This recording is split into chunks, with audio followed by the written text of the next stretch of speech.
ओम शांती.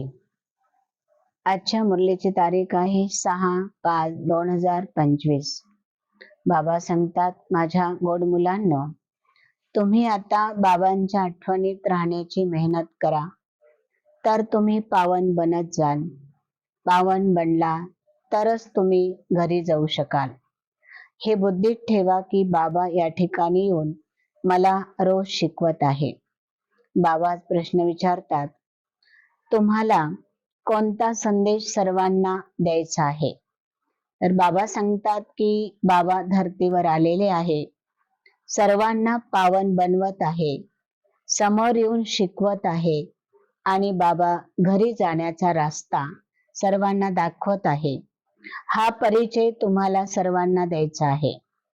दुसरं बाबा सांगतात की तुम्हाला तुमच्या कर्तव्यातून बाबांचा शो करायचा आहे, म्हणजे बाबांना तुम्हाला प्रत्यक्ष करायचं आहे. आपण बाबांना सांगितलेलं आहे, बाबा मरना तेरी गली में, जीना तेरी गली में. जोपर्यंत मी जिवंत आहे तोपर्यंत मी बाबांचाच बनून राहणार आहे. बाबा म्हणतात, सर्व शक्तिवान एका बाबांनाच म्हणू शकता, कारण या सर्व जगाची अथॉरिटी म्हणजे एक बाबा आहे. ज्ञानाचे सागर, पवित्रताचे सागर आणि सर्व शक्तींचा खजाना देणारे, सर्व शक्तींचे स्रोत म्हणजे बाबा आहे. जर तुम्ही ह्या बाबांच्या कडे निरंतर बुद्धियोग लावून ठेवला, तरच तुमची आत्मा सतोप्रधान आणि पावन बनू शकते. आत्म्याला पावन बनल्याशिवाय घरी जाता येत नाही. हा कायदा आहे. परमधाम हे पवित्र घर आहे आणि पवित्र घरामध्ये जाण्यासाठी आत्मा पवित्रच असणं गरजेचं आहे. बाबा पुढे आपल्याला इशारा देतात, मुलांनो, मी जोपर्यंत तुम्हाला शिकवत आहे तोपर्यंत तुम्ही खूप चांगले शिका आणि स्वतःला पावन बना. जर तुम्ही पावन बनलाच नाही तर तुम्हाला घरी जाता येणार नाही. म्हणजे तुमचा हिसाब किताब चुकतो झाल्याशिवाय कुठल्या ना कुठल्या प्रकारची तुम्हाला सजा खावी लागेल आणि मगच तुमची आत्मा पावन बनेल. आज बाबा म्हणतात, अशी शिक्षा घेऊन पावन बनण्यापेक्षा बाबांची चालता बोलता उठता बसता जर तुम्ही बाबांची आठवण केली तर बाबा तुम्हाला प्रेमाने माझी मुलं म्हणतील आणि त्या मुलांमध्ये असलेले जे अवगुण आहे ते वेळेच्या अगोदर निघून जातील. आज पुढे बाबा सांगतात, मुलांनो, मी तुम्हाला रोज समजवत आहे, परंतु समजणं न समजणं हे तुमचं काम आहे. बाबा पुढे सांगतात, मुलांनो, कधीही कोणत्याही गोष्टीमध्ये तुम्हाला गोंधळून जायचं नाहीये. आपसामध्ये रागवून तुम्ही तुमचं शिक्षण सोडायचं नाहीये. दुश्मनी करणं हा सुद्धा एक देहाभिमान आहे. संघ दोषापासून आपल्या स्वतःची खूप खूप काळजी घ्यायची आहे, कारण आपल्याला पावन बनायचे आहे. आपल्याला वर्तनाच्या द्वारे म्हणजेच आपल्या कर्तव्यांच्या द्वारे बाबांना प्रत्यक्ष करायचे आहे. म्हणून प्रीत बुद्धी बनून बाबांची अव्यभिचारी आठवण नेहमीच राहील, सतत राहील, याची आपण काळजी घ्यायची आहे. आणि आपण प्रत्येक रूपाने बाबांचे मदतगार बनायचं आहे. मनसा वाचा कर्मणा, तनाने मनाने धनाने समयाने संकल्पाने आपल्याला बाबांचे मदतगार बनून राहायचं आहे.